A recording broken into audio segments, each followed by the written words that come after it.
Expand your vocabulary with our Core 2,000 Words ebook. It's free and packed with essential expressions that you'll use on a daily basis. Start building your vocabulary today. Click the link in the description below to download your free Italian ebook before it's gone. When learning a new language, everyone should have an ultimate goal to work towards. Whether you want to be able to connect with a relative, easily order food while traveling, or go somewhere new, having an end goal for your learning can be very motivating. A popular but challenging goal is being able to speak like a native speaker. It's difficult to measure exactly when you reach this goal, and it's not something you can pick up using textbooks alone. So how do you work on making your speech more natural? That's what we're going to look at today. Here are 3 tips to help you practice talking like a native speaker. Number 1, focus on vocabulary. If your goal is to speak like a native, you might be really focused on speaking quickly or using as many complex grammar patterns as possible. But in our native languages, we're not always trying to speak as fast as possible, and we use complex grammar patterns when necessary, not to show off. Vocabulary, however, is extremely important to expressing ourselves naturally. Your choice of words can reveal a lot about you and your understanding of the language. Most learners have had the experience of using a phrasebook or a dictionary to find a word they want to use, trying the word in conversation, and getting a look of confusion from the native speaker. In some cases, although your word choice may be grammatically correct, the word may be inappropriate for the situation or totally unnatural. This is especially important in business and other formal situations, where the right level of formality and professionalism is key. Being able to understand nuances in vocabulary words can also help you understand relationships between people just by listening to the conversation. Try to listen to many different types of conversations. Listen to how people talk to their friends, their superiors, and in customer service situations. This will give you a better idea of how to talk to others naturally. In some languages, you can omit words from sentences or use more direct communication styles. It's important to be aware of these things so you can apply them yourself. Colloquialisms and slang are also commonly used in most languages. As this sort of vocabulary is always evolving, it can be difficult to keep up with the latest words. Talk with native speakers and consume media in your target language to make sure you pick up these kinds of expressions. Media is a great resource for your learning. Ultimately, knowing the appropriate vocabulary to use for each situation will really help you sound more knowledgeable. Number 2, perfect your accent. With every language, there are unique pronunciation and intonation challenges. Some languages are tonal languages, and a change in pitch can completely change the meaning of a word. Then there's the fact that most countries have multiple dialects, and so people from one area of the country may sound different from those in another. So what is the best way to listen to a wide range of accents and different pronunciations? Video and audio resources are a great way to do this. YouTube is a perfect place to start because people from all kinds of different backgrounds upload videos to the platform. You can watch educational videos, daily life vlogs, cooking shows, a travel series, whatever interests you. Pay attention to the different ways people speak. Everyone is unique. And then practice speaking like them. This kind of practice can help you sound more natural. One note, please be aware of the type of resources you're using. For example, if you find a video where a speaker uses a rare dialect, it might not be a good idea to use that for your pronunciation practice, unless you have a special reason for studying a specific accent. As a general rule, it's best to try to search for practice resources that use a standard form of the language you're studying. Number 3, copy what you hear. Do you remember how you learned to speak as a child? We rarely learned new words just listening to them, or reading after we learned how. When we were little kids, we imitated the sounds we heard by repeating the sounds out loud. While you're talking to a friend, watching videos, or listening to audio in your target language, you can do this to try and replicate the way they speak. Doing this will help you work on mastering the flow of the language, your accent, intonation, and pronunciation. Of course, you might also pick up some new vocabulary this way. Make sure to repeat new words often. It's a great way to make sure you remember them. Try doing this using a number of different mediums and sources. That way, you'll be exposed to the diversity that the language offers and master the fundamentals of pronunciation. For example, You can watch and imitate several different YouTube videos and audio CDs, but try a few different sources, like different creators or different audio types, to make sure you experience a wide range of communication in your target language. If you're using our language learning program, you can even get your own teacher with Premium Plus. Your teacher can answer questions, give assignments, and even listen to your recordings and give you advice on pronunciation. Completing these kinds of lessons with a native teacher can really boost your confidence in your speaking skills. Becoming able to speak like a native is a popular goal for many people learning a new language. It feels great to be able to communicate smoothly, especially when the people you're talking to expect basic level sentences or broken communication. Try using the tips we've shared in this video to work on improving your speaking skills. Of course, it'll take time and persistence, but the reward will be more natural communication. And for even more tips on speaking, check out our complete language learning program. Sign up for your free lifetime account by clicking on the link in the description. Get tons of resources to have you speaking in your target language. And if you enjoyed these tips, hit the like button, share the video with anyone who's trying to learn a new language, and subscribe to our channel. We release new videos every week. I'll see you next time. Bye! Hello everyone, welcome back to ItalianPod101.com. My name is Daisy, mi chiamo Daisy, and in this video we're going to talk about the Italian family. La famiglia italiana. La famiglia italiana. I did this because, as you know, family, as much as this, it's a symbol of Italy and Italian in general. In fact, family, la famiglia, is something really important for Italians. It has a key role during the whole life of Italian people. Not only probably, but especially Italian. You can find bigger families in the south, while a bit smaller in center and north. The nucleo familiare, so the family, which is usually made of, let's say, parents and kids, so genitori e figli, only in north, and then genitori, figli e parenti, so other relatives. Careful about this false friend, parenti is not parents but relatives. So more relatives on top of the parents. It could be maybe the mother-in-law or like an uncle and so on. Get reunited at night around the table to discuss what happened during the day. So that's an important moment for the family to have. Even in the north though, so it's something that it's all around Italy. Family tries to stay close by. So even if there is actually another family, let's say that you move out and you make a family of your own, you try to be close by the other family. So la vicinanza is really important. Not to mention that if some, let's say, grandparents, so nonno or nonna, if one of them is widow, for example, vedovo, it's really common for them to go and live with a son or a daughter. Also, I don't want you to focus too much on differences between north and south, so just think about a thing that is general, but it's just harder to have it in north. Because think, for example, about a lot of people that go to the north for work or studies, so they're far from family. So that's also why in the north you can find smaller families and then the bigger ones in the south. Also because people that are studying again or working in the north then go back to their hometown in south for vacanze, so holidays, and big celebrations like Christmas, Natale, or Pasqua, Easter, Pasqua.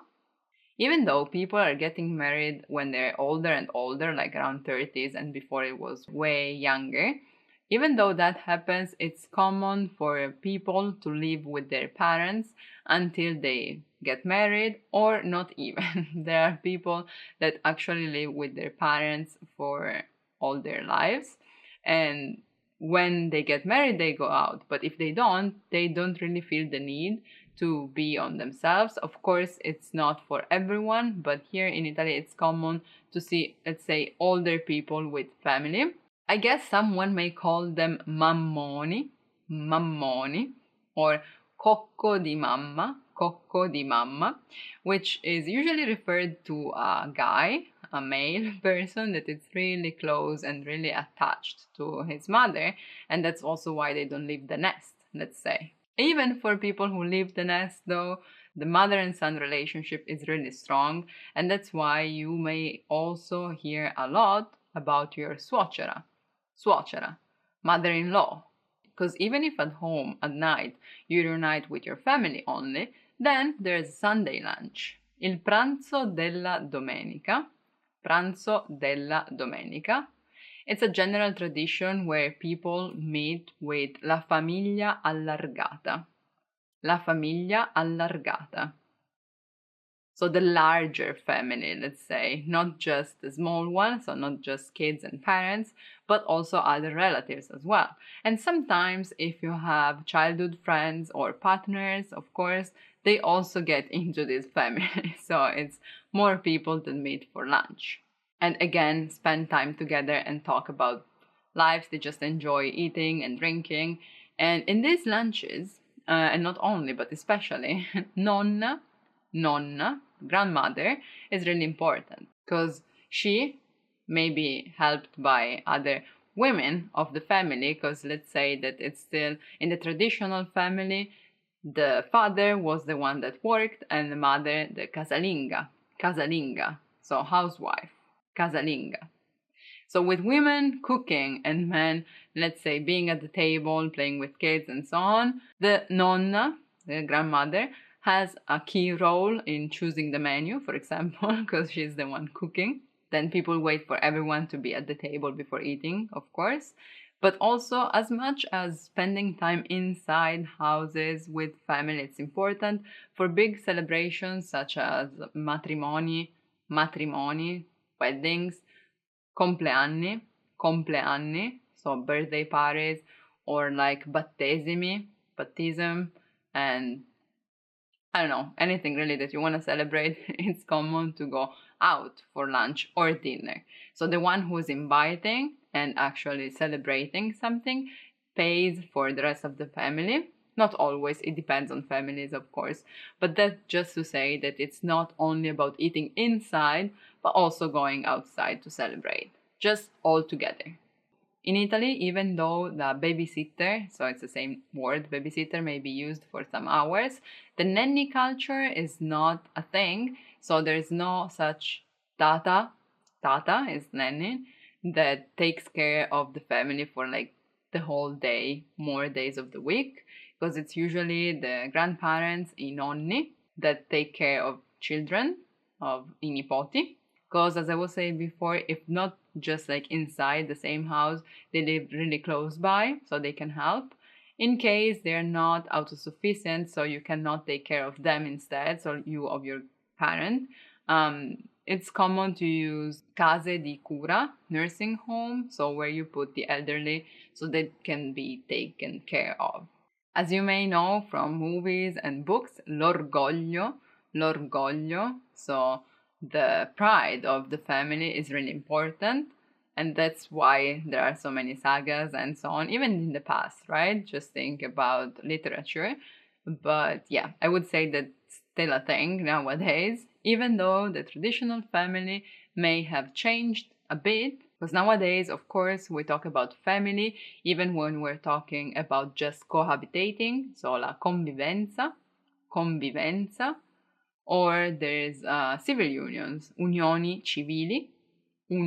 civili, or adoption, for example, genitori adottivi, foster parents, genitori adottivi, and also, lastly, let's not forget that animali domestici, so pets, are also a big part of family.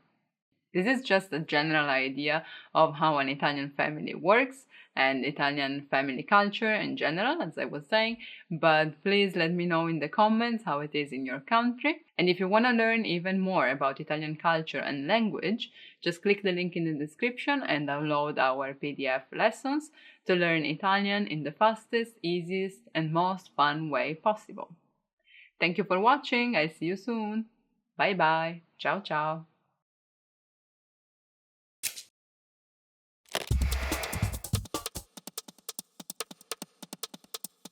Ciao a tutti, mi chiamo Eleonora. Conoscete la storia dell'Olocausto? Il 27 gennaio in Italia e in molti altri paesi del mondo si celebra la giornata della memoria, in ricordo delle vittime del nazismo e di chi mise a rischio la propria vita per proteggere i perseguitati.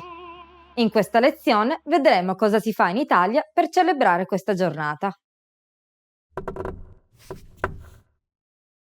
Sapete dove si trova il ghetto più antico del mondo?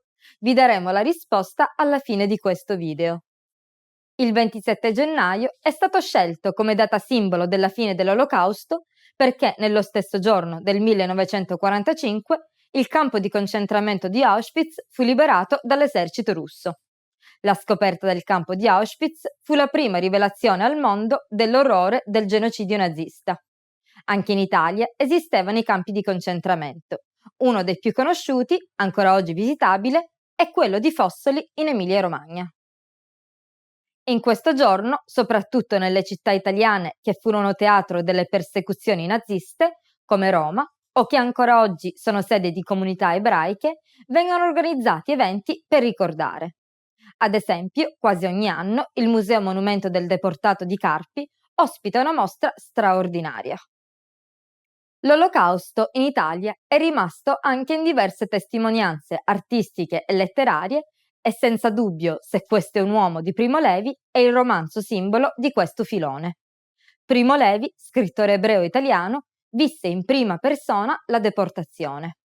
Come sopravvissuto, si impegnò affinché tutti sapessero che cosa era successo nei campi di lavoro e sterminio nazisti.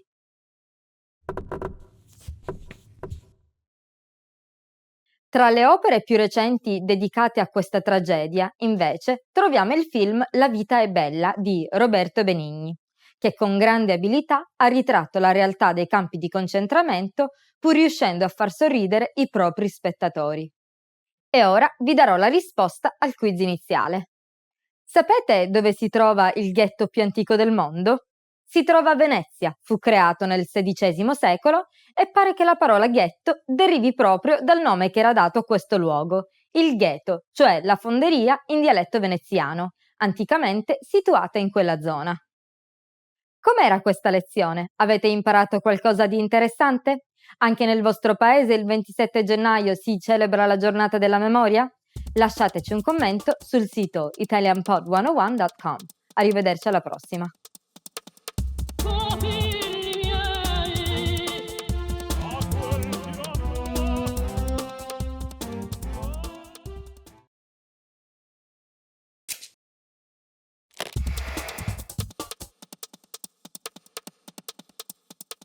Ciao a tutti, mi chiamo Eleonora. Vi piace cantare? Agli italiani è risaputo, piace molto.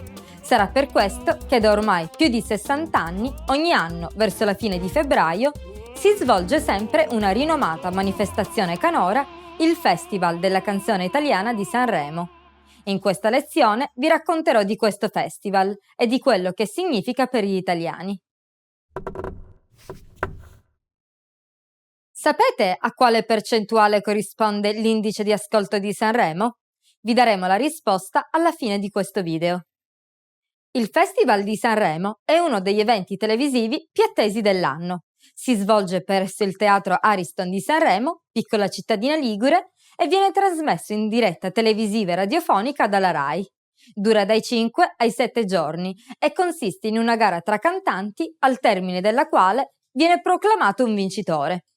La caratteristica più importante di questo festival è che le canzoni presentate devono essere tutte in lingua italiana. Soprattutto negli ultimi anni, Sanremo è considerato non solo una manifestazione canora, ma anche un grande evento televisivo. Ad esempio, tutti gli italiani ogni anno aspettano con grande interesse di sapere chi sarà il conduttore o la conduttrice del programma, chi saranno i suoi assistenti e quali ospiti riceverà tra un'esibizione e l'altra. Da questi elementi, infatti, dipenderà la percentuale degli ascolti e il successo del festival. La gara si suddivide in due grandi categorie, quella dei cantanti già famosi, detti big, e quella dei cantanti emergenti, cioè che partecipano per la prima volta al festival. Ci sono quindi due vincitori, di cui il più atteso è sicuramente quello della categoria dei big, sempre proclamato in tarda serata e alla fine dell'ultima puntata. A Sanremo è vietato cantare in playback, ma non è sempre stato così.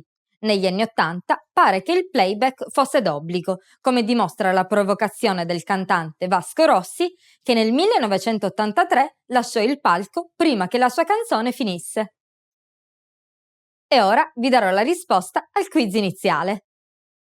Sapete a quale percentuale corrisponde l'indice di ascolto di Sanremo? Supera quasi sempre il 40%. Infatti si tratta dell'evento televisivo più seguito dagli italiani, dopo i mondiali di calcio. Com'era questa lezione? Avete imparato qualcosa di interessante? Nel vostro paese esiste qualcosa di simile al Festival di Sanremo? Lasciateci un commento sul sito italianpod101.com. Arrivederci alla prossima!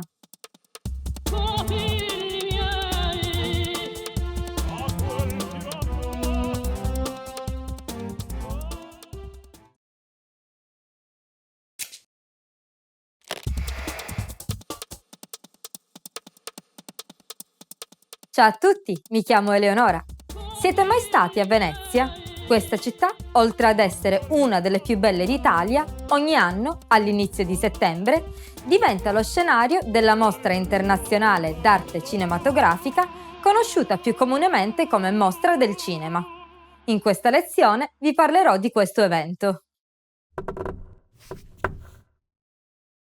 Sapete quando si è tenuta la prima edizione della Mostra del Cinema? Vi daremo la risposta alla fine di questo video. La Mostra del Cinema si svolge sempre tra la fine di agosto e l'inizio di settembre, nel corso di 10 giorni presso il Palazzo del Cinema di Venezia. Vengono presentati vari film di tutte le nazionalità e alla fine vengono assegnati dei premi. Il più ambito è il Leone d'Oro, l'immagine simbolo di Venezia, e viene assegnato al miglior film. Gli altri, come la Coppa Volpi o il Leone d'Argento, sono premi minori ma comunque importanti. Il pubblico italiano segue con grande interesse questo evento perché è l'occasione per avere in Italia personaggi di fama internazionale. I fan più appassionati si recano direttamente al Lido di Venezia, una delle isole più grandi della laguna dove si svolge la mostra, per assistere alla sfilata del tappeto rosso e, se la fortuna li assiste, per ottenere una foto o un autografo dai loro attori o registi preferiti. A differenza di altre famose manifestazioni italiane, la Mostra del Cinema di Venezia si svolge all'insegna dell'internazionalità. I film che partecipano possono essere di qualsiasi nazione. La giuria che assegna i premi è formata da personaggi famosi stranieri e solo di rado il Leone d'Oro viene dato a un film italiano. Tra questi La Grande Guerra di Monicelli o Deserto Rosso di Antonioni. D'altra parte, Venezia, per l'Italia, è sempre stato il ponte verso il mondo, un punto di incontro per diverse culture.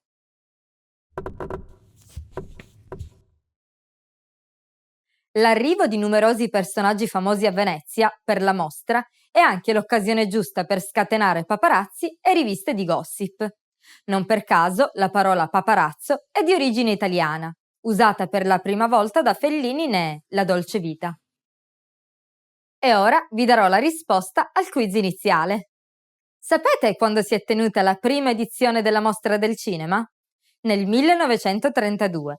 È uno dei festival cinematografici più antichi del mondo e il primo film proiettato fu Dr. Jekyll e Mr. Hyde. Com'era questa lezione? Avete imparato qualcosa di interessante?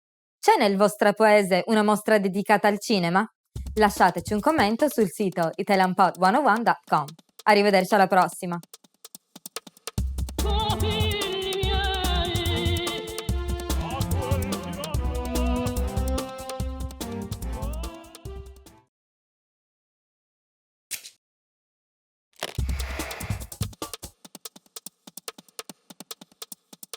Ciao a tutti, mi chiamo Eleonora.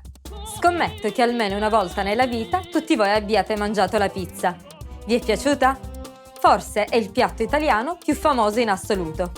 A Napoli, dove la pizza è nata, nella terza settimana di settembre si svolge una festa in onore di questo piatto, il Pizza Fest. In questa lezione vi parlerò dunque della pizza e del perché gli italiani la amano tanto. Sapete qual è la città con il consumo di pizza più alto del mondo? Vi daremo la risposta alla fine di questo video. Il Pizza Fest è un evento organizzato dall'associazione verace Pizza Napoletana, un'associazione fondata per promuovere la conoscenza della ricetta originale della pizza e proteggerla dalle false imitazioni. L'impasto originale deve essere molto simile a quello del pane e privo di grassi, quindi solo farina, acqua, lievito e sale. La pizza è un piatto molto antico che da Napoli si è diffuso in Italia e nel resto del mondo, in diverse varianti. L'evento più importante del Pizza Fest è sicuramente la gara Vota la pizza. Decine di pizzerie da tutto il mondo si sfidano, proponendo tutte un menù fisso, composto da pizza, bibita, caffè e limoncello, per un prezzo non superiore a 10 euro. Il pubblico assaggia e vota. Pensate che la prima edizione di questa gara è stata vinta da una pizzeria giapponese. Se è vero che la pizza verace è solo quella napoletana e si prepara con la mozzarella di bufala, è anche vero che le diverse varianti della pizza, che esistono solo in Italia, sono ugualmente buone. Per esempio, c'è quella romana, sottile e croccante, oppure la pizza al taglio, cotta in grandi teglie e tagliata in forma rettangolare. Sicuramente il pranzo più economico e amato dagli studenti italiani.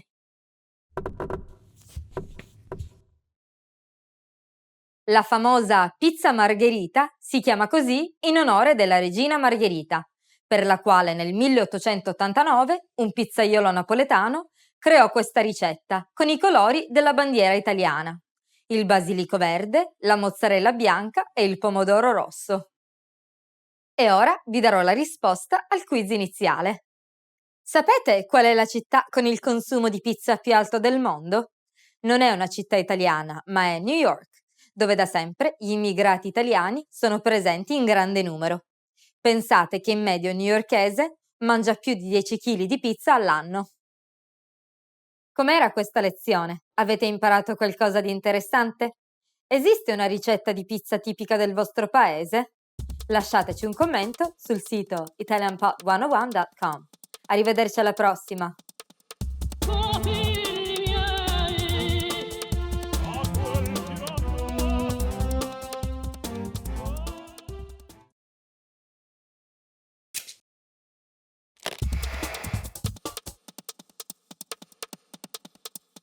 Ciao a tutti, mi chiamo Eleonora. Avete mai assistito a una corsa di cavalli dal vivo?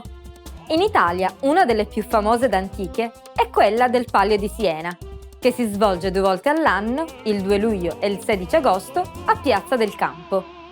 In questa lezione vi parlerò di questa antica manifestazione equestre italiana. Sapete cosa significa fare il cappotto al Palio di Siena? Vi daremo la risposta alla fine di questo video. Il Palio di Siena è una delle feste storiche più antiche d'Italia, legata al Medioevo.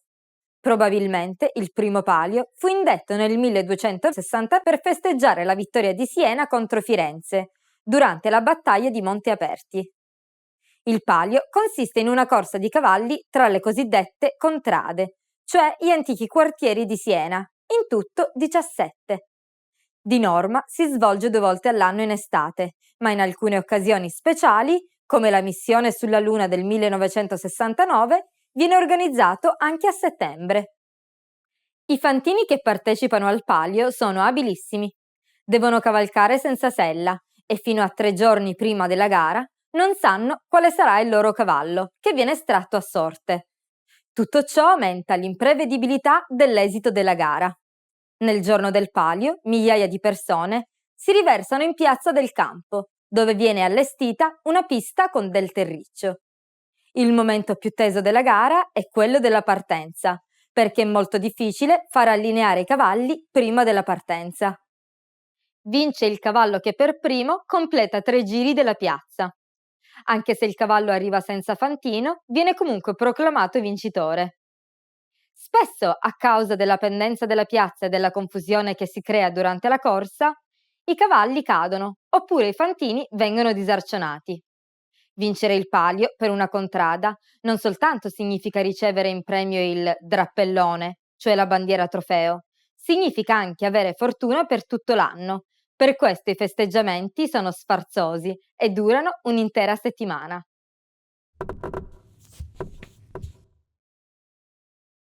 I nomi delle contrade si ispirano a nomi di animali veri o di fantasia.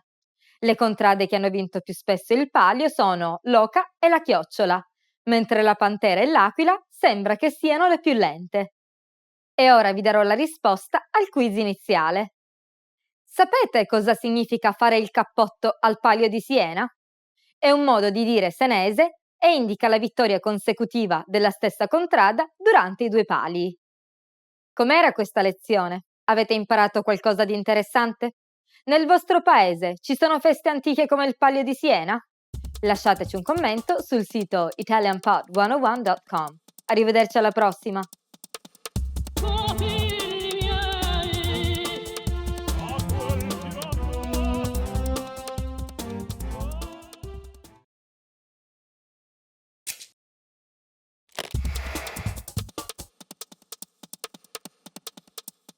Ciao a tutti, mi chiamo Eleonora. Siete dei buongustai? Se sì, dovreste andare almeno una volta al Salone del Gusto, che si svolge ogni 2 anni in ottobre a Torino. Si tratta di un'importante manifestazione enogastronomica non solo dedicata al cibo e alle bevande italiani, ma di tutto il mondo. In questa lezione vi parlerò di questo evento e del perché è nato proprio in Italia. Sapete cosa significa in italiano essere una buona forchetta? Vi daremo la risposta alla fine di questo video. Il Salone del Gusto è patrocinato dalla Regione Piemonte e dall'associazione Slow Food. Questa associazione, nata negli anni '80 in Piemonte, si batte per difendere la varietà della cucina italiana e dei suoi ingredienti, messi a rischio dal diffondersi dei fast food e dai metodi di produzione industriale.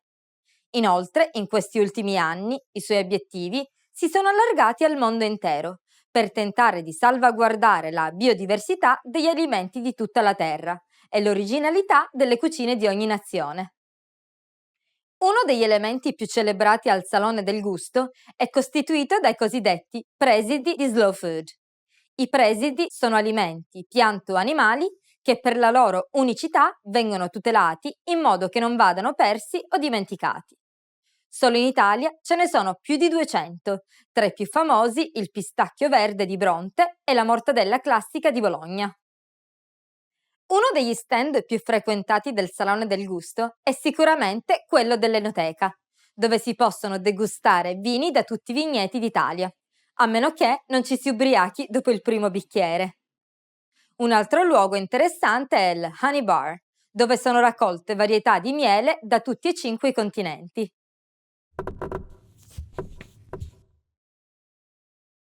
Tra le ricette più originali comparse al Salone del Gusto vi è senz'altro la birra spalmabile, una gelatina dolce profumata alla birra che si abbina squisitamente ai formaggi. E ora vi darò la risposta al quiz iniziale. Sapete cosa significa essere una buona forchetta? Come avrete già immaginato, significa essere una persona che mangia tanto e con gusto e che non fa complimenti quando le viene offerto qualcosa. Com'era questa lezione? Avete imparato qualcosa di interessante?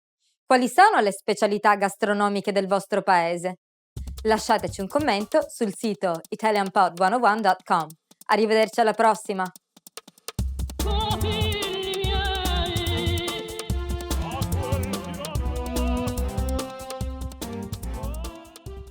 Hi guys, welcome back to Italian Pod 101. My name is Daisy. Mi chiamo Daisy. Mi chiamo Daisy. And in this video we're gonna talk about things that you should not do in Italy. Cose da evitare. Things to avoid. Evitare.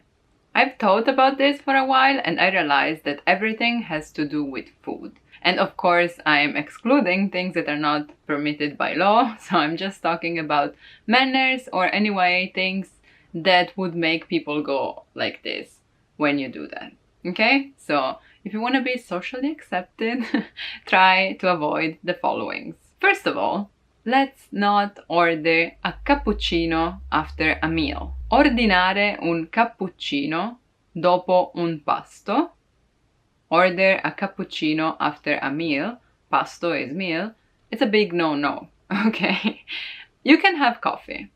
And at most you can have it macchiato, so with a bit of milk inside, but not a cappuccino. That's something that you just order for breakfast or a second breakfast, so let's say till 12-ish. If I hear someone ordering a cappuccino till that time, I'm okay, fine. I'm the first one who does that, actually, because anytime is fine for me, but not after a meal. And if you ask why, it's because we had this believe, and probably it's even true, but anyway, it became a rule not to do that because it's said that milk does not help digestion. So after you eat, you try to avoid a big quantity of milk, okay? So no cappuccino a pranzo o cena. No cappuccino for lunch and dinner. The second thing that it's kind of similar but a bit different is try not to ask for American coffee. Non chiedere, don't ask, un caffè americano, an American coffee, any time of the day, okay? I mean, you're free to do what you want, of course, but if you're in Italy, try to go for espresso, and if it's too much for you, ask it a bit longer. We say lungo, un caffè lungo, so it has more water, but still it's really small, okay? It's not like American coffee.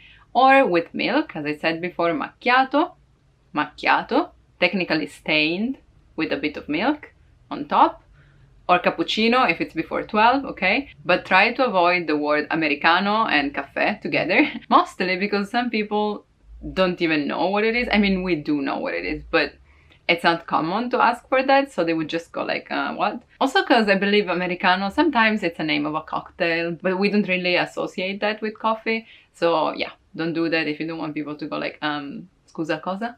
Excuse me, what? Okay? And this was about coffee. Now, let's talk about edible stuff. What is the most common pasta that you know? Spaghetti, right? Some people even think that pasta is just spaghetti.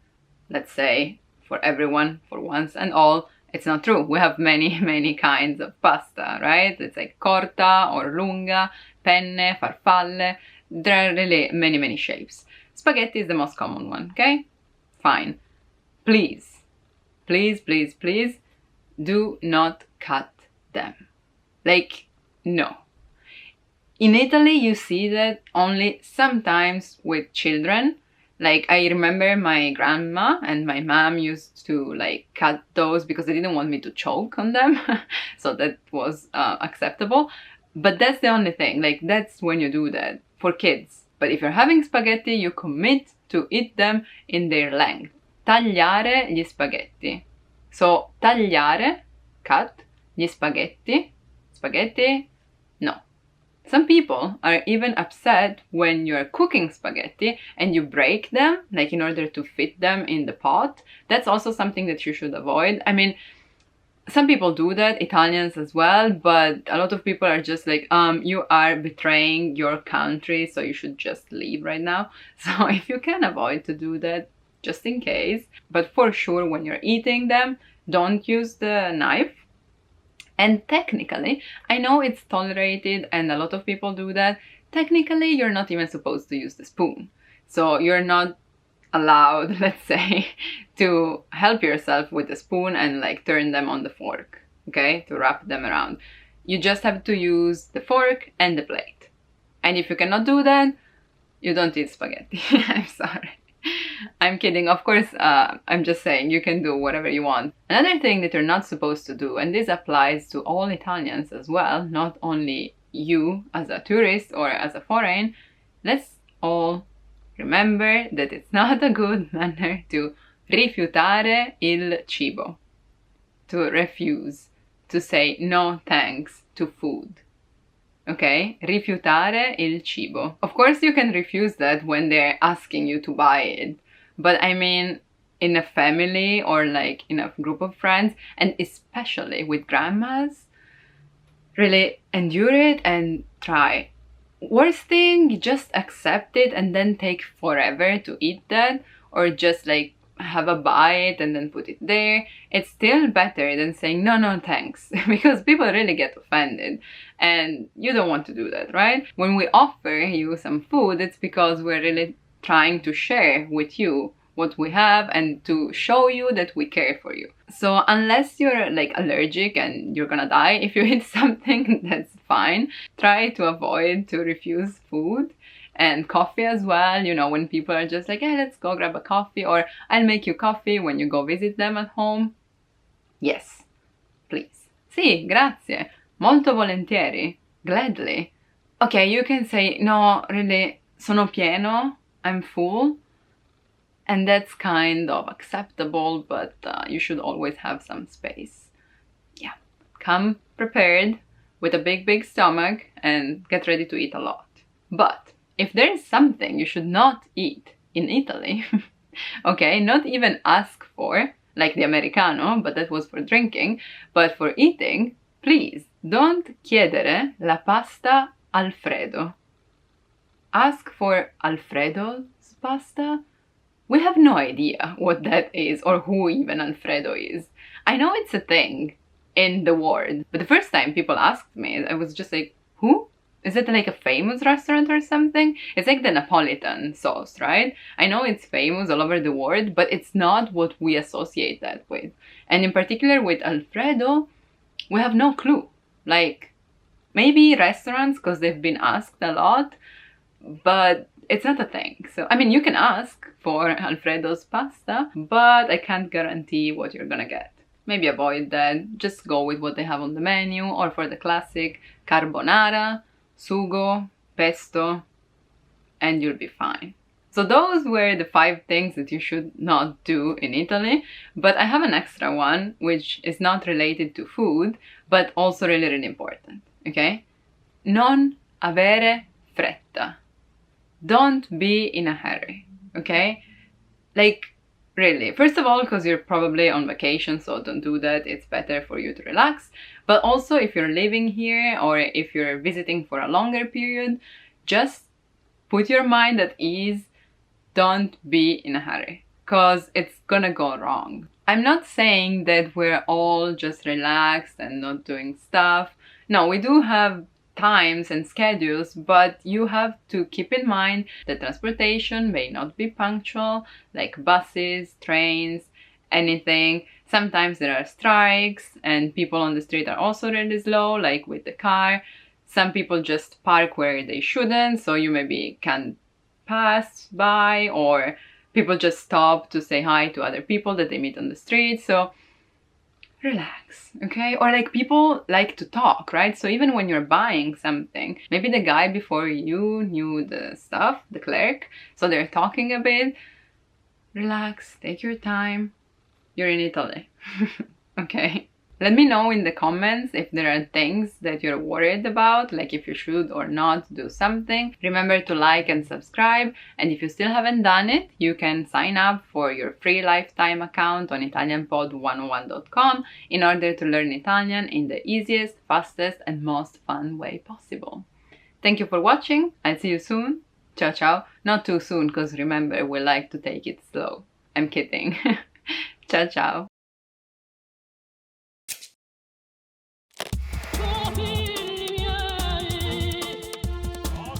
Welcome to ItalianPod101.com's Italiano in 3 minuti, the fastest, easiest and most fun way to learn Italian. Ciao, sono Consuelo, piacere. Hi, I'm Consuelo, nice to meet you. I've just introduced myself in Italian. In this lesson, you are going to learn how to introduce yourself in Italian. There are only 2 sentences to do it, but first, it is important to clarify that in Italian there's a difference between formal and informal speech. Let's now see how Italians introduce themselves in an informal situation, referring to tu, Italian for you. Ciao, sono Consuelo, piacere di conoscerti. Hi, I'm Consuelo, nice to meet you. Ciao, sono Consuelo. Piacere di conoscerti. So, you just need to say, Ciao. Sono, add your name, and then piacere di conoscerti. Ciao, sono Consuelo, piacere di conoscerti. And now, let's see the same sentence during a formal situation, referring to lei, the Italian courtesy form for you. Buongiorno, sono Consuelo Innocenti, piacere di conoscerla. Buongiorno, sono Consuelo Innocenti, piacere di conoscerla. What has changed from the previous introduction? Let's take a look at this. Ciao has been substituted with the formal greeting buongiorno, Italian for good morning. Sono Consuelo has not been changed. Sono stands in both cases for I am. However, during a formal self-introduction, we also say our last name. Consuelo Innocenti are respectively my first and last names.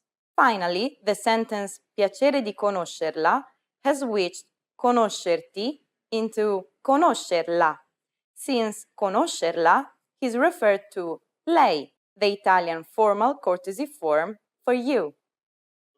So, the formal way to introduce yourself is buongiorno, sono, here add your full name, and then piacere di conoscerla. Buongiorno, sono Consuelo Innocenti, piacere di conoscerla. If you use the correct sentence with Italians, they are definitely going to be impressed. So, ciao, sono Consuelo, piacere.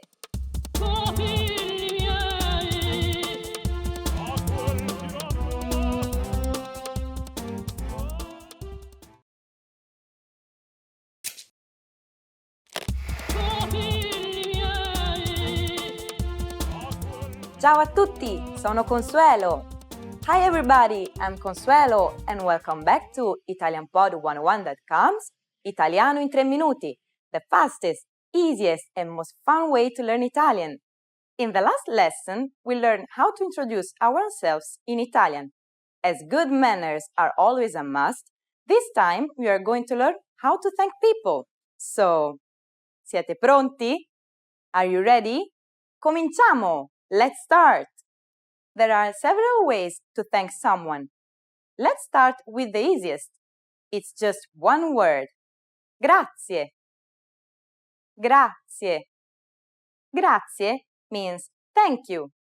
When saying thank you very much, you just need to add tante or mille, like grazie tante or grazie mille. Grazie tante or grazie mille. Tante means a lot and mille means 1,000. Thank you 1,000 times. During the last lesson, we mentioned both the formal and informal way of speaking Italian. If you want to be more formal when thanking someone, you should say la ringrazio.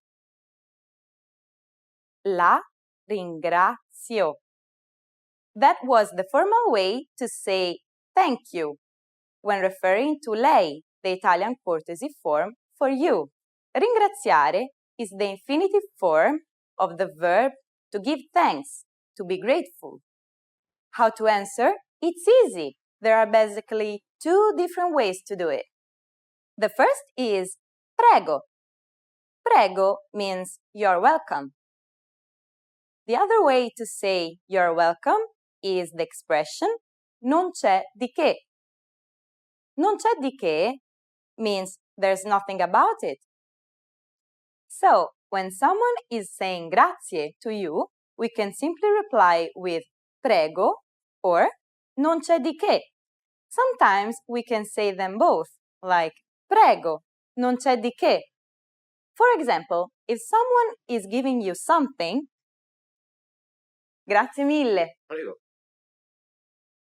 Now it's time for Consuelo's tips.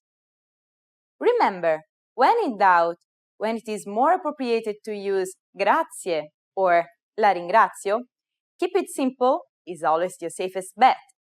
If you're not sure whether to use the formal or casual version, you can always simply say grazie. So, grazie mille a tutti. Thank you very much, everybody. Do you know what arrivederci means? In the next lesson, you learn this and more greetings in Italian. Ciao, grazie, alla prossima lezione!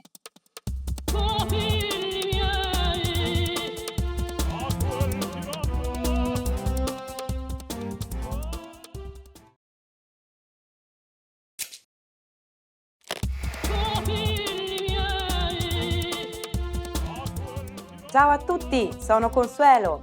Hi everybody, I'm Consuelo and welcome back to ItalianPod101.com's Italiano in 3 minuti, the fastest, easiest and most fun way to learn Italian. In the last lesson, we learned how to be grateful saying grazie. Today, we learn some of the most common greetings used in Italy. Pronti?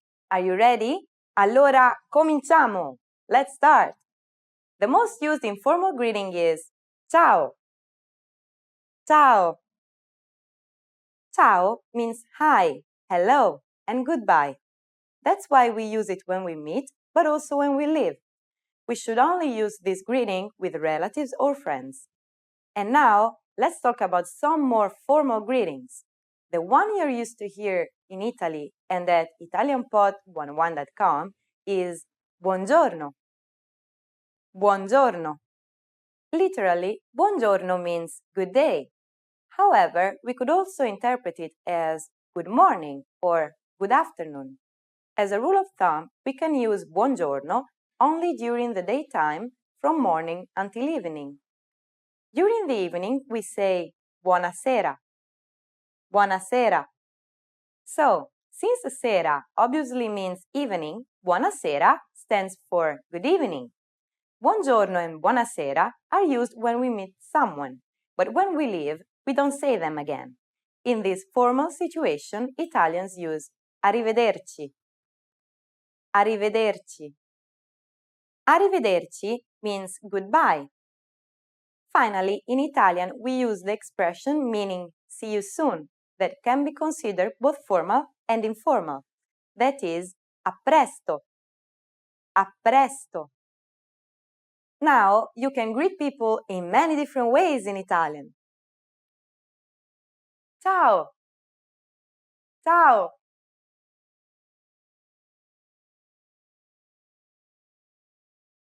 Buongiorno. Buonasera.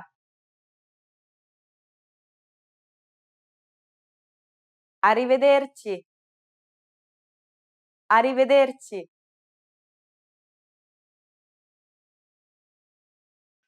A presto. A presto. It's easy, isn't it? Now, it's time for Consuelo's tips. In formal situations, Italians commonly greet one another by shaking hands. On the other hand, if we meet someone we are very friendly with, we kiss each other on the cheek. Don't be afraid to do it with your Italian friends. It's normal. Ciao! Ciao! In the next lesson, we learn the meaning of the phrase parla inglese? Do you already know it? We'll be waiting for you in our next Italiano in 3 minuti lesson. Ciao, a presto, alla prossima lezione!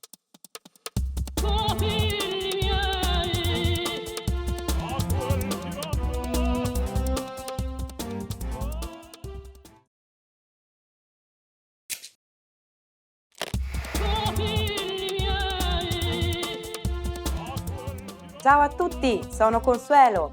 Hi everybody, I'm Consuelo and welcome back to ItalianPod101.com's Italiano in 3 minuti, the fastest, easiest and most fun way to learn Italian. In the last lesson, we learned the most common forms of greetings in Italian. We talked about greetings like ciao, buongiorno, buonasera, and so on. Today, we are going to learn a very useful phrase. Do you speak English? Using this phrase as opposed to speaking English to someone is important for many reasons. For one, if the person you're speaking to doesn't understand English, at least they'll be able to understand what you're saying. Furthermore, that you've made an effort to learn even a little bit of the language shows a lot of respect on your part. So, for these reasons and many more, we are going to cover this very important phrase. Are you ready? Allora, cominciamo! So, let's start! Now, here's the informal way to say it. Parli inglese? Parli inglese? In this sentence, the verb parlare, to speak, is inflected in the second singular person tu. You can easily recognize it from the ending part of the verb parli. To learn how to properly conjugate are verbs like parlare at the present indicative, please look at our Absolute Beginner series. You can find very detailed grammar lessons if you check up on italianpod101.com. But now let's go back to parli inglese. Inglese is the adjective that means English.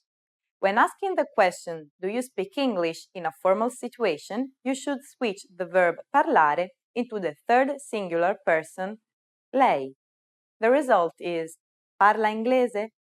This sentence could be very helpful if you're in trouble on the streets, in a restaurant, at a hotel. No matter where you are, whenever you need to talk to an English speaker, just ask, parla inglese? Adding scusi, excuse me, the sentence becomes more polite. Scusi, parla inglese? Scusi, parla inglese? The responses you will receive could be basically one of these three. Sì. Sì. Un po'. Un po'. No, non parlo inglese. No, non parlo inglese.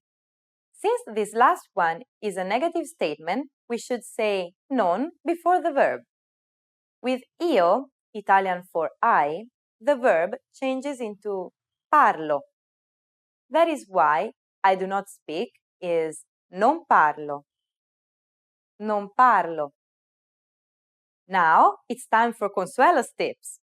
For those of you who are not only English speakers, you can obviously use this question with any language you need. Italians study other European languages at school, so maybe you get lucky.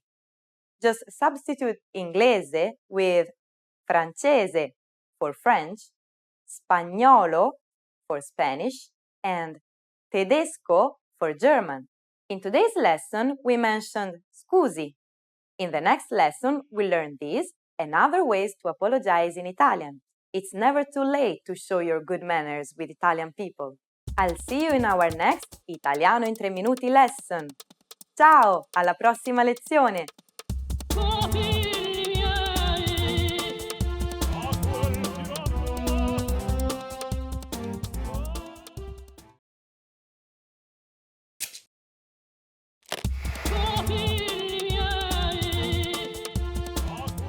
Ciao a tutti, sono Consuelo. Hi everybody, I'm Consuelo. Welcome back to ItalianPod101.com's Italiano in 3 minuti, the fastest, easiest, and most fun way to learn Italian. In the last lesson, we learned the phrase Scusi, parla inglese? Excuse me, do you speak English? We mentioned the word scusi, which means excuse me in formal Italian. Today, we are going to learn how to use scusi and other words when apologizing in Italian. Are you ready? Allora, cominciamo! Let's start! We should use scusi in formal Italian, such as when we are ordering something in bars or restaurants. For example, scusi, un caffè per favore. Scusi, un caffè per favore. We can also use it when asking a question. Scusi, dov'è il Colosseo? Scusi, dov'è il Colosseo? Sometimes we also hear people say mi scusi, which actually has the same meaning. We always use this phrase in formal speech. The informal way to say excuse me is scusa. Scusa.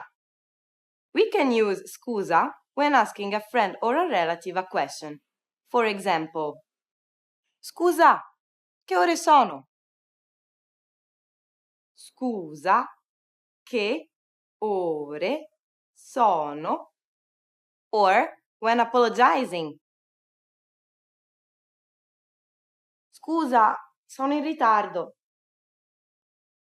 Scusa, sono in ritardo.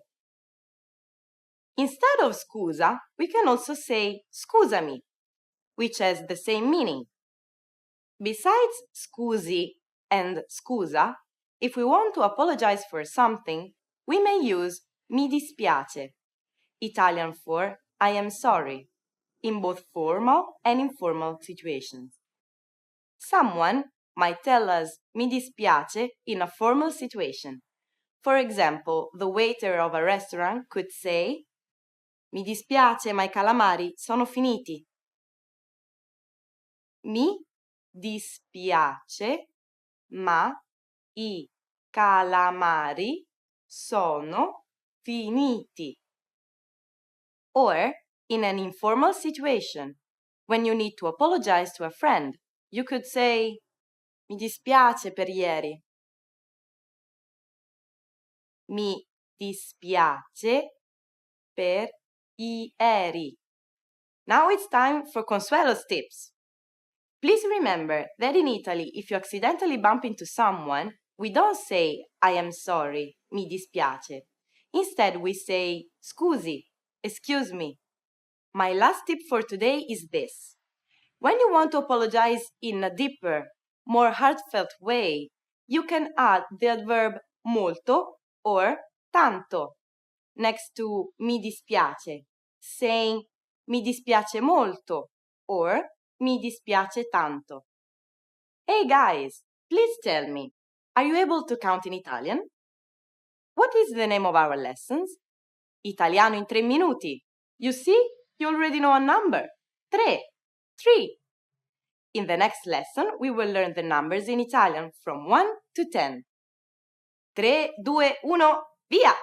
3, 2, 1, go! We'll be waiting for you in our next Italiano in 3 minuti lesson. Ciao! Alla prossima lezione!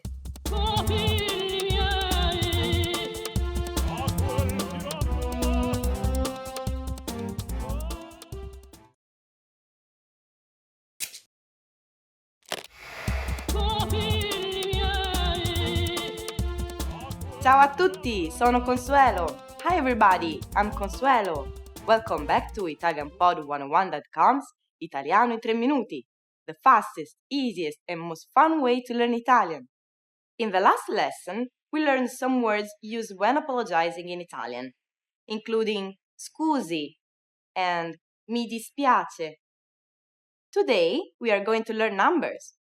Are you ready? Allora, cominciamo! So, let's start! 1, 2, 3, 4, 5,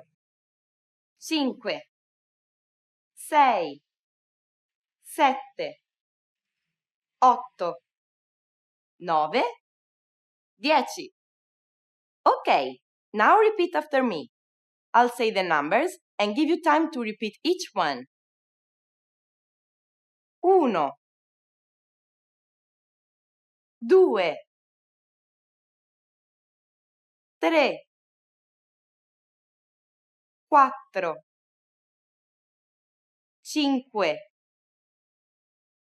6, 7, 8, 9, 10. Great job! What is before uno? Do you know? It's the same as in English, but with a different pronunciation. Zero. Zero. You don't have any more excuses. You can give your friends your mobile number in Italian. Let's try together. Il mio numero è 337 122 49 68. Can you read it by yourself?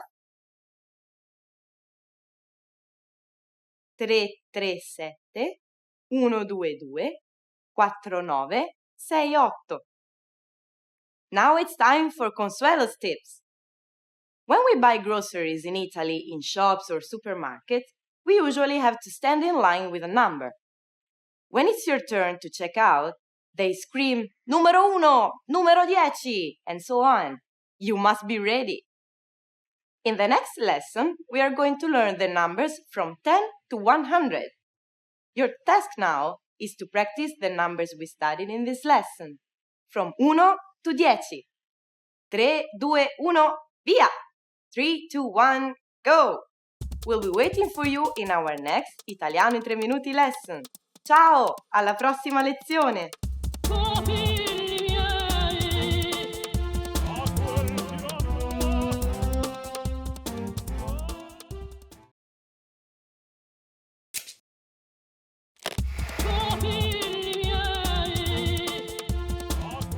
Ciao a tutti, sono Consuelo. Hi everybody, I'm Consuelo.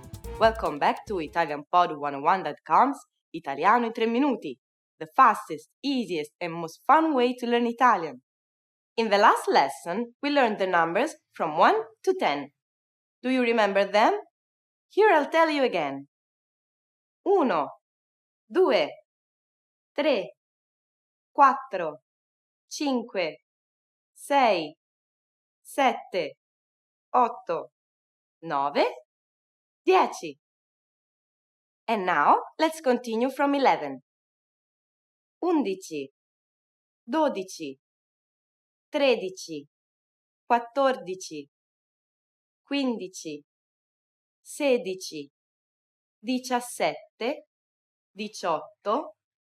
18, 19, and finally we have 20. Okay, now repeat after me. I'll say the numbers and give you time to repeat each one. 11,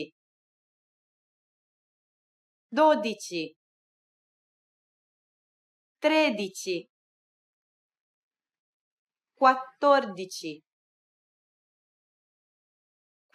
15, 16, 17,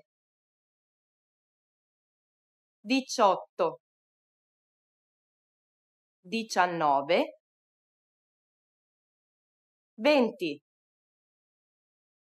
The numbers from 11 to 20 may seem harder to remember, but please keep in mind that from 11 to 16, the numbers always end in dici, which stands for 10, but from 17, 17, they switch into dicia, and the order is reversed, like 18 and 19.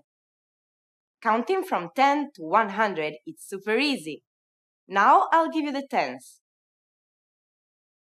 30, 40, 50, 60, 70,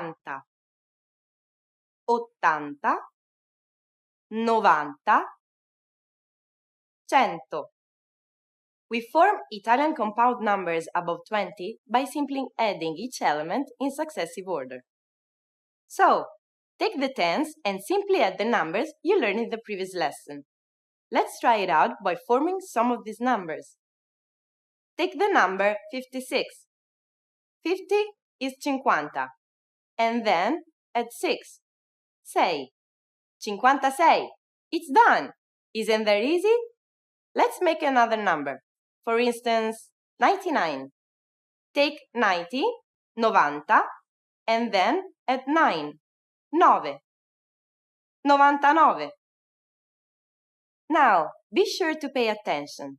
Since the numbers 20, 30, 40, and so on, drop the final vowel before uno and otto, because they both begin with a vowel. For example, 21, 21, 21, or 38, 30, 38. After only 2 lessons, you are now able to count 100 in Italian. Now it's time for Consuelo's tips. If you want to practice your numbers, why don't you play tombola with your Italian friends? What is tombola? Tombola is the Italian version of bingo. In the Napolitan version, each number has a very amusing drawing that represents a character. For example, the number 22, 22, is o pazzo, the fool. In the next lesson, we are going to learn the phrase quanto costa? Do you know what that phrase means? We'll see these and many other words that may help you while shopping. We'll be waiting for you in our next Italiano in 3 minuti lesson. Ciao, alla prossima lezione!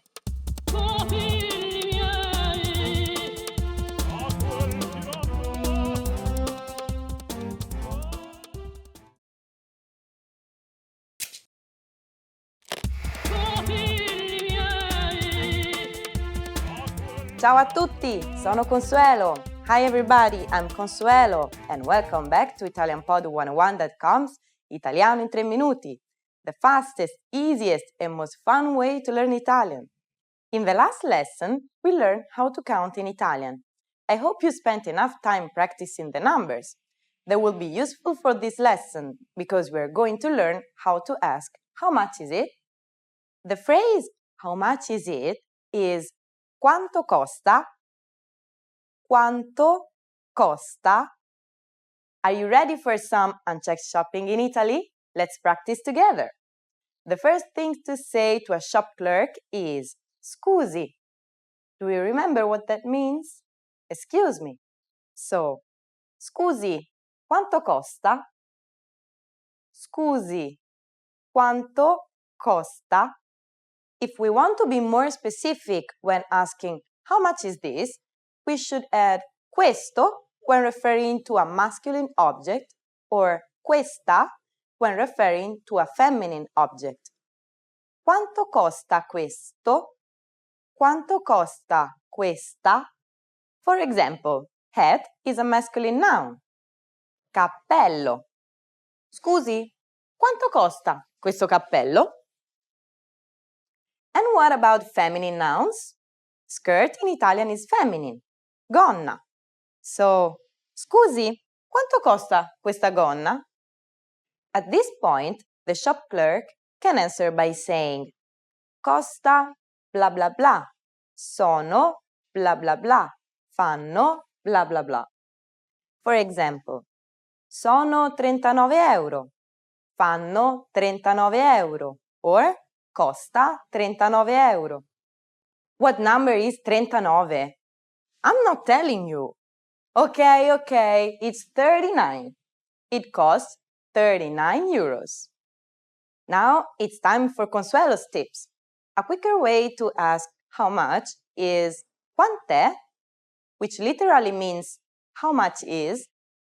Even when you ask for an espresso at the counter of an Italian bar, you can ask the cashier, un espresso, per favore. Quant'è? One espresso, please. How much is it? So, don't forget that Italian streets are full of stands, and in most little towns you can easily find local markets with many stands where you can buy absolutely everything. At this point, can you count euros in Italian? We are going to learn how to do this and much more in the next lesson. We'll be waiting for you in our next Italiano in 3 minuti lesson. Ciao, alla prossima lezione!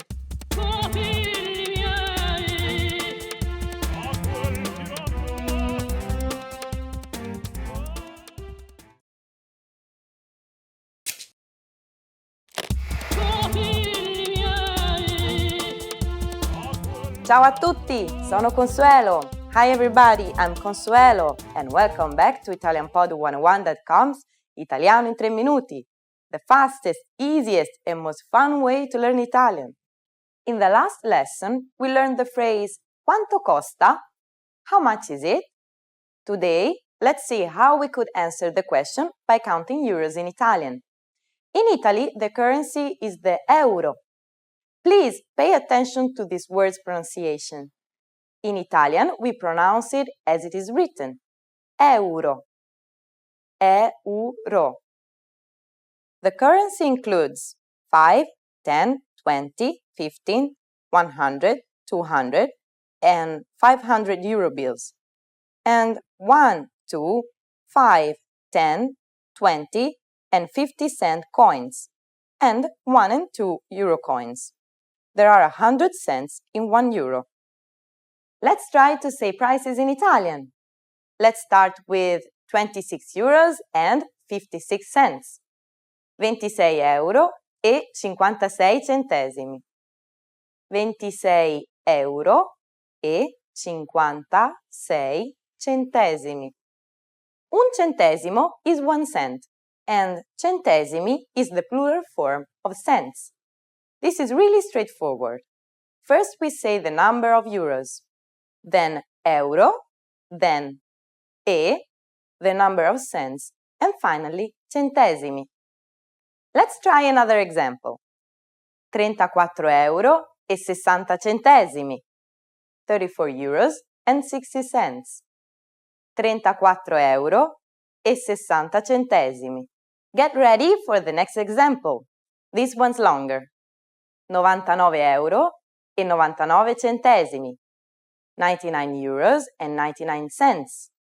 99 euro e 99 centesimi. However, the short way to say it is 99 e 99.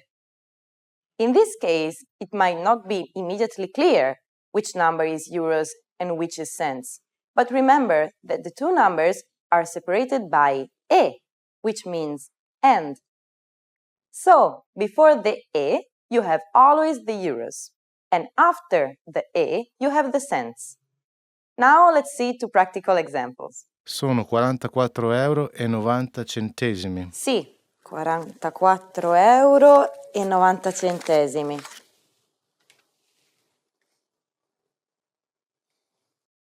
Grazie. Grazie, arrivederci. 19,70. Sì?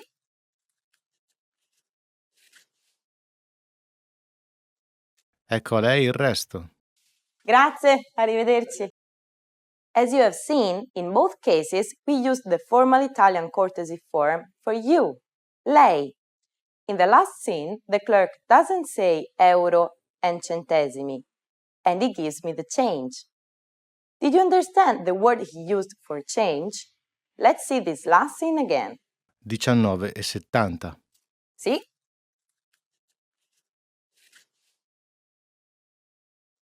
Ecco a lei il resto. Grazie, arrivederci. Now it's time for Consuelo's tips.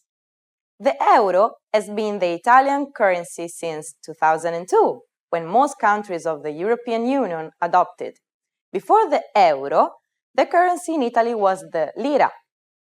In this lesson, we learn how to count euro. Next time, we are going to tell you how to negotiate with someone to lower the price of something. Yes, we'll continue shopping. We'll be waiting for you in our next Italiano in 3 minuti lesson. Ciao, alla prossima lezione!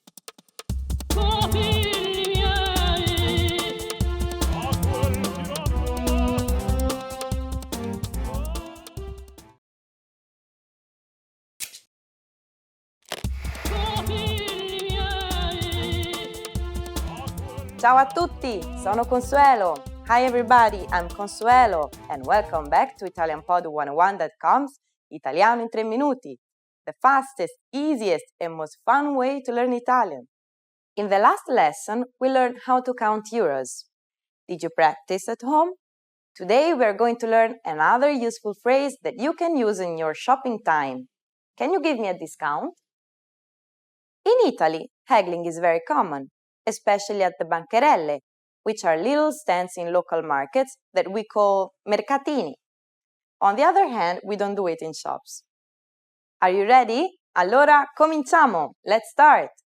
In order to lower the price in Italian, we ask, mi può fare lo sconto? Mi può fare lo sconto? Mi può fare lo sconto literally means me to me. Può fare can you do? Referring to lei. Lo sconto, the discount. Upon entering a bancarella, you will be struck by the variety of colorful stalls and you will be immediately attracted by something that interests you. Normally, if you're interested in buying something, you will say, "Excuse me, how much is this? Scusi, quanto costa questo?" As soon as you're told the price, you can start the bargaining to lower the price by saying, "È troppo caro." È troppo caro. This last phrase means it's too expensive. Now, let's see all these phrases in sequence. Scusi, quanto costa questo? 50 euro. È troppo caro. Mi può fare lo sconto? At this point, the salesman will probably say a lower price. Then you'll decide whether you want to make a counteroffer and say, for example, "Le do 45 euro. I'll give you 45 euros. Now it's time for Consuelo's tips. These little markets are temporary street markets where you can find everything from food and clothes to antiquities. In these places, you will be able to use the phrases you learned in this lesson. Don't be afraid to use your Italian when speaking to merchants, because they are very funny and they can be very friendly and kind to potential customers. If the merchant is not changing his mind, just try to ask for un po' di sconto. Un po' means a little. Are you ready to have fun at the bancarelle? In this lesson, we learn how to lower the price at bancarelle. Next time, we are going to dine at the restaurant. We'll talk about what you should say when entering an Italian restaurant. We'll be waiting for you in our next Italiano in 3 minuti lesson. Ciao, alla prossima lezione!